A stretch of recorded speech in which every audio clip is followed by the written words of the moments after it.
Hello my dears, and welcome to another episode from my Artist Life Hack Series Girl. Yes baby! For those of you who don't know who I am, my name is Lisbeth. I'm a published author, and I'm the kind of person who loves to draw the things that nobody else likes to draw. Like hands, fabric, or feet, because I don't know what's wrong with me. But seriously, I really do love drawing hands, fabric, feet, all that, because I honestly feel like when you get like a good handle on them, they add a lot to your artwork. And just try to think of a really dramatic martial arts fight scene with badly drawn feet. Like, come on girl, we can't go down that path. I won't let you guys go down that path because I love y'all too much. And since I posted my video on hacks on how to draw hands, and you guys really appreciate it, thank you so much guys. Mwah. You guys have been asking for a foot tutorial, and you know I can't deny my YouTube babies. I love my YouTube babies. Hashtag love my babies.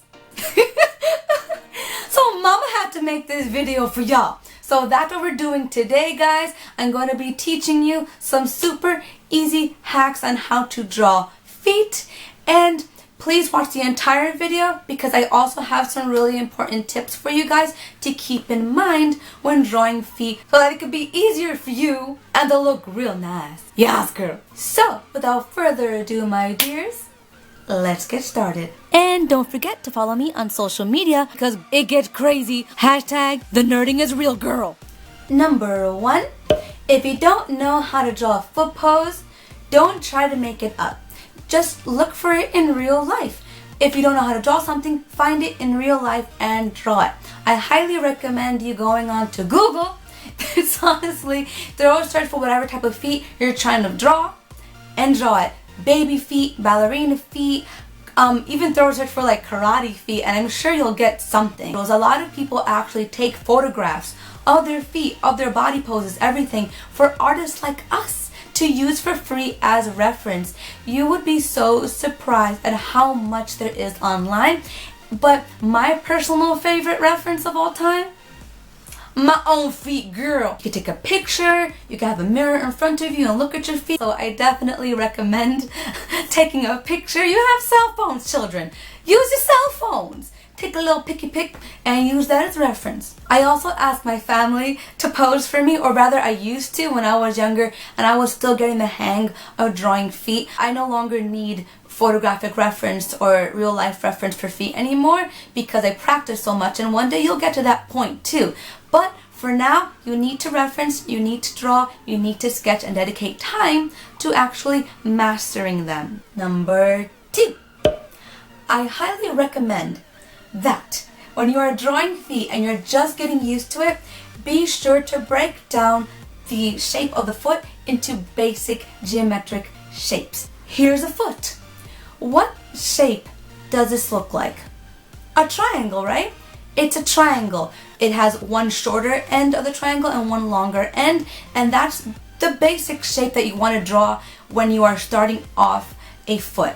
And I know this sounds a little complicated, but I'm going to show you just how easy this is in this little demonstration.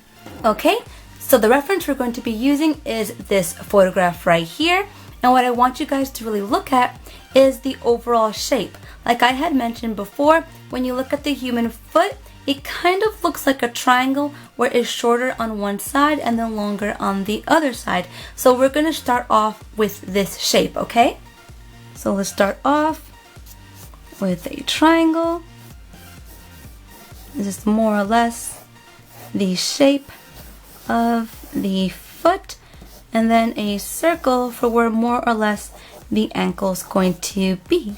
Now once you do that, you want to make a little line for where the toes are. Make a little line for the base of the toes, and if you were to really follow the line of the base of the toes, it's at a slight slant. You see that? Right there, it's like a slight slant.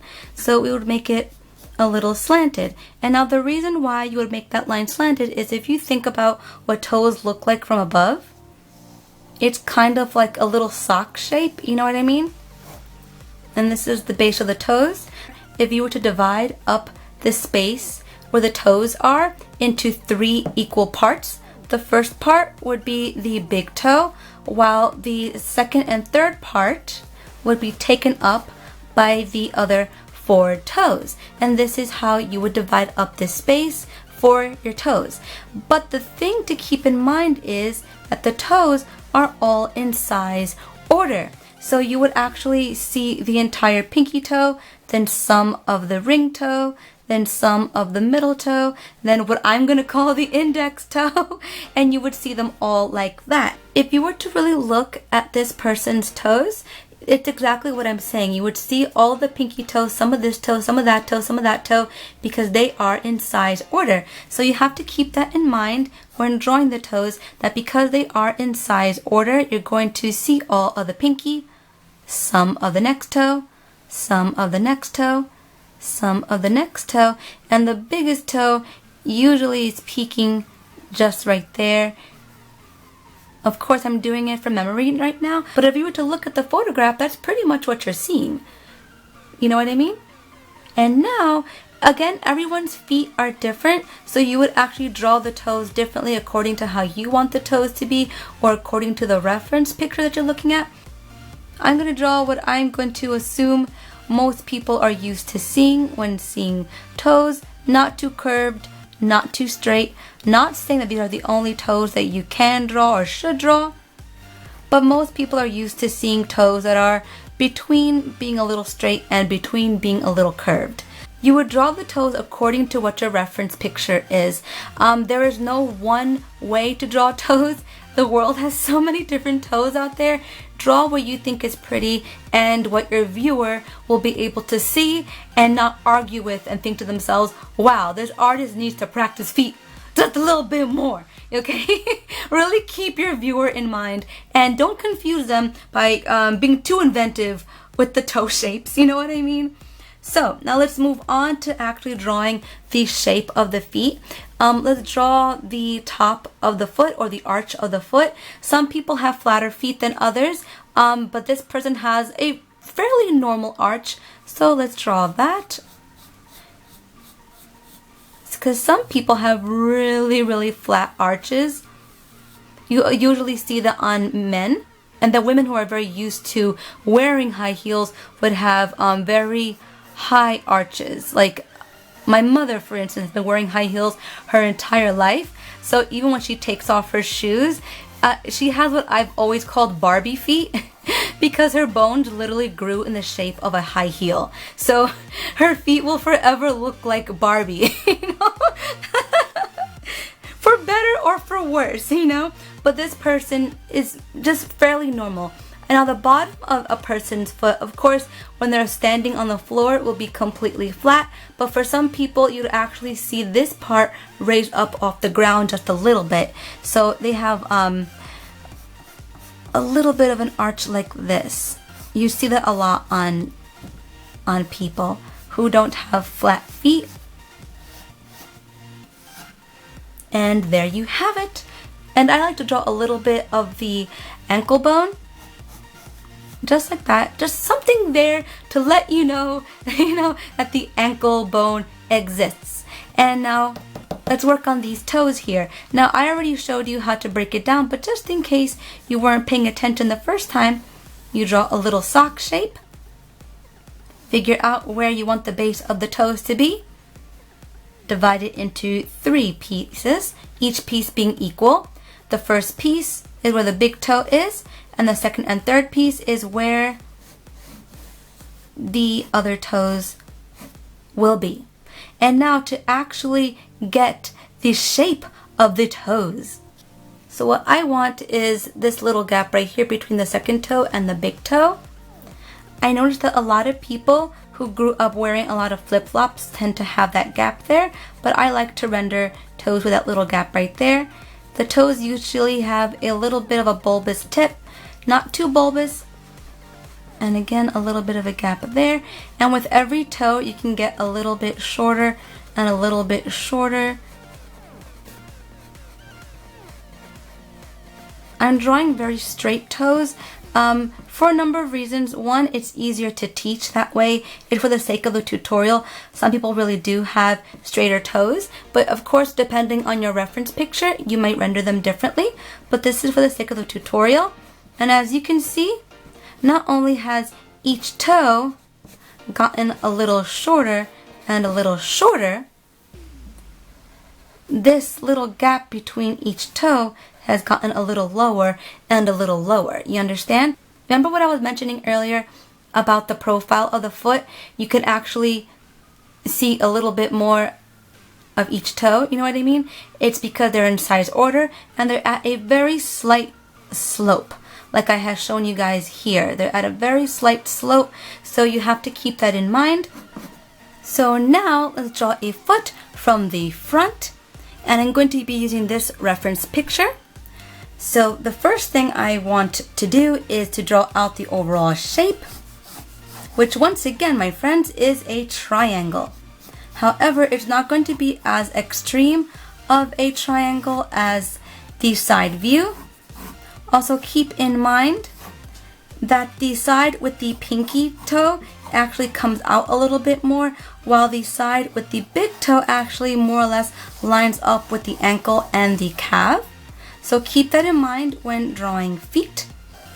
This particular person may be actually a little bow-legged, so their ankle comes out a little bit more like this, more or less. And the ankle bones come out like this. Okay, so now I have the overall shape of the person's bones. Now let's figure out the base of the toes and where they are.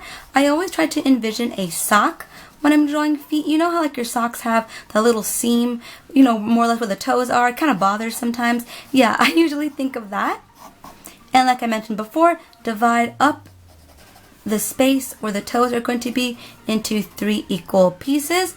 The first part is where the big toe is going to be, and then the other 2 parts is where the other 4 toes are going to be. So now let's really pay attention to the curves and subtleties of the toes. Remember, everyone's toes are going to be different, so you'll be following your reference picture, of course, depending on what picture you're using. The toes are going to definitely look different because no 2 people have the same feet. You know, even though my feet look exactly like my grandma's feet, you know, there's still little differences for the most part. So this person's toes are not going to be exactly like whatever reference you're going to be using. Also, be sure to keep referring to your reference picture as you're drawing. A lot of people have the tendency to look at the reference picture for a moment and then they think that they memorized it and they just start drawing willy-nilly. You're not going to get as much out of this exercise or your reference picture, and you're not going to learn as much if you don't have the habit of drawing a little bit and then looking at your reference, drawing a little bit and then looking at your reference. You want to keep looking at it. And now notice what I'm doing. I'm going to be drawing my toes at a slight slope because the toes are at a slight slope. Okay, guys? So remember that. Because as we get closer and closer to the pinky toe, the toes get shorter and shorter.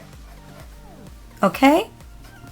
And the pinky toe usually just curves inward because it's, you know, it's a little shy.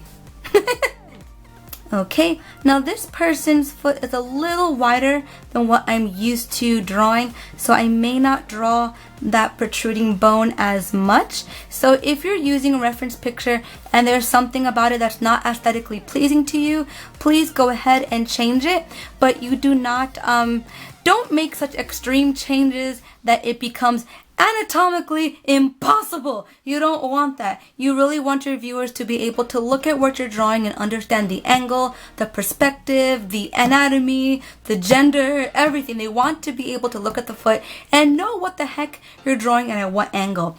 And part of the key to helping your viewers understand the perspective is, my friends, the toenails. Yes. So let's focus on some toenails, okay? So I know it seems really random, but imagine this same toe. I'm going to draw the same toe over here, guys, right? Well, sort of the same toe. if I drew the toenail like this, what angle is it at? It's like from above, right? This toe is not from above, it's full frontal. So we're actually going to see this same toenail, but from an angle. And that's what I mean. By having the toenail like that, like a little, it's a rounded square disc on its side, like a little tile sitting on the toe. So once someone sees a toe at this angle, once you render it this way, they know that they're looking at the toe from the front. Do you know what I mean? Because if you draw it this way, they're seeing it from above. If you draw it this way, they're seeing it from this front. You know what I mean? So really keep that in mind when drawing even fingernails. Like fingernails drawn incorrectly are going to screw up how you're drawing your hands, because the angle is going to be all types of crazy. So this is more or less how this person's toenails are. I'm kind of making up the toenails at this point because I just want to draw the toenails in the shape that I want to draw them at, and I want to be able to show you guys that they are all pretty much drawn the same. Of course, with each toe a little bit smaller, you know what I mean? But you now have the overall perspective because of the toenails. Yeah. Okay, guys? And that's how you do it.